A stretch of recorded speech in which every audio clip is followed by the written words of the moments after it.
नमस्कार। आपका एक बार फिर से हार्दिक स्वागत है।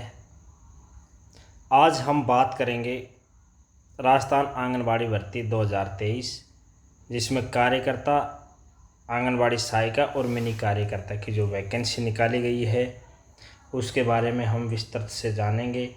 विज्ञप्ति में क्या जारी किया गया है, क्या योग्यता रखी गई है, कब तक आवेदन फॉर्म भरे जाएंगे और कब से भरे जाने चालू हैं, कौन कौन सी जगह पर रिक्त पदों की वैकेंसी निकाली गई है, आदि विषय के ऊपर हम विस्तार से चर्चा करेंगे। अगर आप मेरे चैनल पे नए हैं तो आप मेरे चैनल को लाइक, शेयर और सब्सक्राइब करना नहीं भूलें। साथ ही बेल आइकन को भी दबाएं, जिससे कि हमारा मोटिवेशन मिलता रहे। अब हम बात करते हैं आंगनबाड़ी की जो विज्ञप्ति जारी की गई। कार्यालय उप निदेशक महिला एवं बाल विकास विभाग अलवर द्वारा ये विज्ञप्ति जारी की गई है। इस विज्ञप्ति के अंदर जो बताया गया है, ये जो जारी की गई, इसमें क्या कहा गया है उसके बारे में हम एक बार थोड़ा सा देख लेते हैं। जिले की निम्नलिखित परियोजनाओं में आंगनबाड़ी कार्यकर्ता, मिनी कार्यकर्ता, सहायिका के स्वैच्छिक मानदेय सेवा के रिक्त पदों हेतु पदवार आंगनबाड़ी केंद्रों के नाम, यानी कि जो पद निकाले गए हैं उनके पदवार जो नाम दिए गए हैं उसके बारे में हम जान लेते हैं।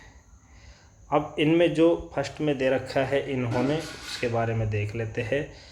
नंबर 1 पे अलवर शहर के जो पद हैं उसके लिए दे रखा है इन्होंने। कार्यकर्ता के लिए स्वामी जी की बावड़ी ward number 48, Johra ward number 20, Khatikpadi ward number 19 और सहायिका के लिए इन्होंने वैकेंसी निकाली देवखेड़ा वार्ड नंबर 40। एससी की सीट रिजर्व की है ये। खदाना फर्स्ट वार्ड नंबर 15, ये एससी की सीट रिजर्व की है। चमारपाड़ी फर्स्ट वार्ड नंबर 11, ये एससी के लिए रिजर्व की गई है। लाल खान वार्ड नंबर 27, ये भी एससी के लिए रिजर्व है। इसके बाद पहाड़गंज स्वर्ग रोड, ये सीट भी एससी के लिए, ये जनरल सीट निकाली गई है। इसके अलावा अब हम नंबर 2 पे बानसूर की बात करते हैं, जिस पे कार्यकर्ता के लिए बानसूर 4 आंगनबाड़ी केंद्र है। सहायिका के लिए बानसूर 2, मंगलपुर, पापड़दा, सांतलपुर, इन आंगनबाड़ी केंद्रों के रिक्त पद घोषित किए गए हैं। पैरोड में सहायिका की सीट निकाली गई है। तसिंग फर्स्ट, मोहम्मदपुर, गुज्जर फर्स्ट, बलडोद 7, इन पे सहायिका की सीट निकाली गई है। इसके बाद बात करते हैं कठुमर की। कठुमर में जो कार्यकर्ता की सीट है, नाटोज 1 एससी के लिए रिजर्व की गई है ये सीट। अर्रुआ फर्स्ट, सौंक फर्स्ट, टीटीपुरी, ये माइनॉरिटी के लिए रिजर्व है ये सीट। रेंजबास सीटाहेडा 2, ये एससी के लिए है। सहायिका में बात करते हैं रामगढ़, मसारी 4, इंद्रावली, नाहरखोरा फर्स्ट, टीटीपुरी 2, ये एससी के लिए रिजर्व की गई है। इसके साथ ही मानखेड़ा, हनीपुर, सायपुर, खोखरी फर्स्ट को, इसको एससी के लिए रिजर्व किया है। इंदिरा कॉलोनी एससी के लिए रिजर्व है। दांतिया थर्ड एससी के लिए रिजर्व है। और बाडाला, ये सीट निकाली गई है। अब बात करते हैं किशनगढ़ बास की 5 नंबर पे। कार्यकर्ता के लिए निकाला है जारखेड़ा फर्स्ट, माइनॉरिटी के लिए रिजर्व है ये सीट। सैंथली एससी के लिए है। इसमें सहायिका की निकाली गई है नांगल मोहम्मदपुर, ये माइनॉरिटी के लिए, अल्पसंख्यक के लिए है। फिर है मोठो का फर्स्ट, ये माइनॉरिटी के लिए है, जो वार्ड नंबर 23 है। इसके बाद खैरतल वार्ड नंबर 23 की है। गंज 2, किशनगढ़ बास 2, ये खैरतल की सीट इस तरह से निकाली गई है। अब 6 नंबर पे आता है जो परियोजना है कोट कासिम, उसमें कार्यकर्ता की खानपुर निकाली गई है, ये कार्यकर्ता की जो सीट निकाल रहे हैं। इसके बाद सहायिका की है जटियाना, ये सीट यहाँ पे निकाली गई है। कोट कासिम तक अपना हो गया। इसके बाद हम बात करते हैं, अब अगला जो हमारा टॉपिक आता है लक्ष्मणगढ़ 7 नंबर पे। लक्ष्मणगढ़ में जमालपुर माइनॉरिटी के लिए है। Ronpur first SC, Pahadawati first SC, सहायिका में है बड़ सज्जनपुरी माइनॉरिटी की है। Khedla Kheda Mohammad first, Khora first, Irniya first, Botoli minority के लिए। प्रोजेक्ट मंडावर की बात करते हैं। कार्यकर्ता के लिए जाट बहरोड 2, पदमाड़ा खुर्द 2, मातौर थर्ड जो एससी के लिए रिजर्व है। सहायिका में निकाली गई है मुंडनवाला कला फर्स्ट और माजरी खोला, ये मंडावर में। इसके अलावा वाल्मीकि ढाणी 2, सरायकला एसटी के लिए रिजर्व की गई है। सिहाली खुर्द ढाणी बाबूलाल की और मातौर 2 ये सहायिका के लिए सीट निकाली गई है। इसके बाद बात करते हैं 9 नंबर जो नीमराणा की। इसमें कार्यकर्ता के लिए माजरी कला 2, माजरी खुर्द 2, सहायिका में है नाय सराना 2, मेहतावास 2, ये नीमराणा की है। राजगढ़ की बात करते हैं। कोठी नारायणपुर एसटी के लिए, गोला का बास सेकंड, सुरेर 2 सहायिका के लिए है। कांकवाड़ी कान्यावास रतनपुरा एसटी, बडला एसटी, भगत का बास गेवर फर्स्ट और पुनारना राजगढ़ में। रामगढ़ के लिए कार्यकर्ता की जो सीट निकाली गई अलावड़ा 4, सहायिका में निकाली अलावड़ा 3, बीजवा नौगांवा 2। बात करते हैं रैणी की। रैणी में कार्यकर्ता की रैणी 2, सहायिका के लिए निकाली गढ़ी सवाई राम 3, पुंद्रा जो एससी के लिए निकाली है, परवैनी 3 जो एसटी के लिए रिजर्व सीट है। 13 नंबर पर थानागाजी की बात करते हैं। कार्यकर्ता में जो इन्होंने सीट निकाली है सालेटा।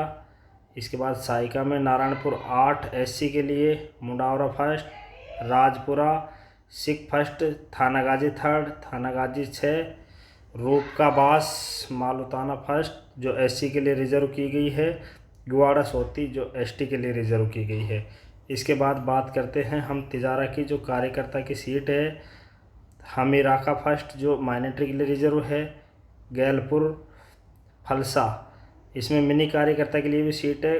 कुलावट छोटी कारोली सहायिका के लिए है। हमीर का फर्स्ट जो माइनॉरिटी के लिए है। फलसा नाक नोल फर्स्ट जो माइनॉरिटी के लिए है। मायापुर ये भी माइनॉरिटी के लिए है। पीपलाना ये भी माइनॉरिटी के लिए है।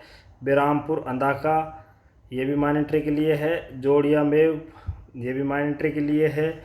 बंदापुर इसको भी माइनॉरिटी के लिए रिजर्व किया है। बहादरी ये भी माइनॉरिटी के लिए है। शाहबाद सेकंड ये एससी के लिए है। मूसारी फर्स्ट ये माइनॉरिटी के लिए है। अब लास्ट जो परियोजना है 15 नंबर पे उस पर है उमरैण में जो कार्यकर्ता की निकाली गई है अकबरपुर 3, चांदोली ये अल्पसंख्यक के लिए है। कड़ुकी ये एससी के लिए है। ईटाराणा झोंपड़ी ये माइनॉरिटी के लिए है। गोपालपुरा बांध रूद सीरावास ये एसटी के लिए है। पाला रतनगढ़ ये एसटी के लिए है। बालोटा थर्ड, बेलोका फर्स्ट माइनॉरिटी के लिए है और मन्ना का 2 माइनॉरिटी अल्पसंख्यक के लिए निकाली गई है। ये तो हमारा सीट का जो विवरण रहा है उसके बारे में बताया गया है। अब हम इसके बाद जानते हैं कि क्या क्या इसके लिए जो चयन की जो पात्रता है, कौन कौन इसमें फॉर्म भर सकता है, उसके बारे में थोड़ा सा हम जान लेते हैं। इसके लिए जो चयन के लिए जो पात्र कौन होगा वो हम यहाँ देखते हैं। तो चयन के लिए जो पात्रता की जो शर्तें हैं वो क्या क्या है। नंबर 1 पे दिया कि ग्रामीण क्षेत्र में महिला जिस आंगनबाड़ी केंद्र के लिए चयन हो रहा है उस राजस्व ग्राम की तथा शहरी क्षेत्र में जिस आंगनबाड़ी केंद्र से जो वैकेंसी निकाली गई उसकी स्थानीय निवासी होना चाहिए। जबकि विधवा, तलाकशुदा और परित्यक्ता जो महिला है उसको ससुराल व मायके दोनों स्थानों के लिए यथानुसार स्थानीय माना जाएगा। नंबर 2 पे आता है विधवा हेतु प्रमाण पत्र के रूप में पति की मृत्यु का प्रमाण पत्र व पुनर्विवाह नहीं किया गया इसका शपथ पत्र उसको इसका जो शपथ पत्र है वो देना आवश्यक होगा।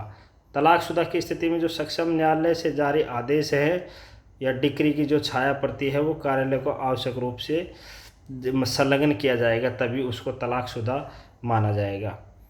अब नंबर 3 पे है आंगनबाड़ी कार्यकर्ता, मिनी आंगनबाड़ी कार्यकर्ता सहायिका के पद पर चयन हेतु न्यूनतम शैक्षणिक योग्यता 12वीं रखी गई है, कम से कम शैक्षणिक योग्यता, एवं विवाहित महिला ही इसमें आवेदन कर सकती है। अविवाहित महिला आवेदन नहीं कर सकती, विवाहित महिला होना अनिवार्य है। अब इसमें है विज्ञप्ति जारी होने की जो तिथि है, आवेदक की आयु 18 से 35 वर्ष के बीच में होनी चाहिए। अनुसूचित जाति, जनजाति, विधवा, तलाकशुदा, परित्यक्त एवं विशेष योग्यजन के लिए अधिकतम आयु 40 वर्ष होगी। आंगनबाड़ी मानदेय सेवा का कार्मिक सेवा करते हुए यदि पुनः किसी मानदेय सेवा के लिए आवेदन करता है तो उसकी आयु सीमा में बाध्यता लागू नहीं होगी। यानी कि अगर किसी ने पहले आंगनबाड़ी केंद्र पे काम किया है तो उसके लिए कोई आयु सीमा की बाध्यता नहीं है, बल्कि बाकी के लिए क्या है कि 18 से 35 वर्ष के बीच में होना चाहिए विज्ञप्ति जारी होने की तारीख को। और जो विधवा, तलाकशुदा, SC ST की जो महिलाएं वो 40 वर्ष तक आवेदन कर सकती हैं। 5 नंबर पे है सामाजिक न्याय एवं अधिकारिता विभाग के द्वारा जारी पत्रांक 45/955 8/8/19 के अनुसार पिछड़ा वर्ग का जो प्रमाण पत्र वो 3 वर्ष के लिए मान्य है। शपथ पत्र के आधार पर ही उसको मान्यता दी जाएगी, वो भी विज्ञप्ति जारी होने की तिथि से 3 वर्ष अधिक पुराना होगा तो मान्य नहीं होगा। इसके बाद 6 नंबर पर राजस्थान राज्य में विभिन्न राज्य से अनुसूचित जाति, जनजाति, अन्य पिछड़ा वर्ग, आर्थिक वर्ग के अभ्यर्थियों को सामान्य वर्ग में माना जाएगा। राजस्थान से बाहर के अगर कोई भी जो निवासी थे उनको सामान्य वर्ग में गिना जाएगा। 8 नंबर पर शहरी क्षेत्र में आंगनबाड़ी केंद्र के लिए उसी वार्ड की महिला होना आवश्यक है जिस वार्ड में आंगनबाड़ी की सीट निकाली गई है। अगर उस क्षेत्र में उस वार्ड से फॉर्म प्राप्त नहीं होते तो ही निकटतम जो आंगनबाड़ी है उस पर विचार किया जा सकता है। 8 नंबर पे आवेदन फार्म है जो बाल विकास परियोजना अधिकारी से प्राप्त किए जा सकते हैं। योग्य अभ्यर्थी अपना पूर्ण भरा हुआ आवेदन पत्र में दस्तावेज 2 प्रतियों में जो संबंधित बाल विकास परियोजना है उसको व्यक्तिगत रूप से या रजिस्टर्ड डाक या ईमेल से भिजवा सकते हो। चयन की जो प्रक्रिया है वो चयन की जो विस्तृत जानकारी उपनिदेशक कार्यालय या बाल विकास परियोजना कार्यालय या विभाग की जो वेबसाइट है www.rajasthan.gov पर उपलब्ध पत्र जो है 4244/12/1/23 के अनुसार की जाएगी, यानी प्राप्त की जा सकती है। आवेदन जमा कराते समय रसीद अवश्य रूप से प्राप्त करें और आवेदन फार्म जमा कराने की जो अंतिम तारीख है वो 31/8/2023 सायं 6 बजे तक है। इसके बाद किसी भी प्रकार के आवेदन स्वीकार नहीं किए जाएंगे। तो इस तरह से ये जो विज्ञप्ति निकाली गई है श्रीमान उप निदेशक महोदय अलवर द्वारा वो आपके सामने बता दी गई है। अब आप अपने अगर इस क्षेत्र में लाभ के पात्र हैं तो आप क्या कर सकते हो, आवेदन कर सकते हो। अगर आपको मेरा ये वीडियो पसंद आया हो तो आप मेरे चैनल को लाइक, शेयर व सब्सक्राइब करना नहीं भूलें। जय हिंद, जय भारत।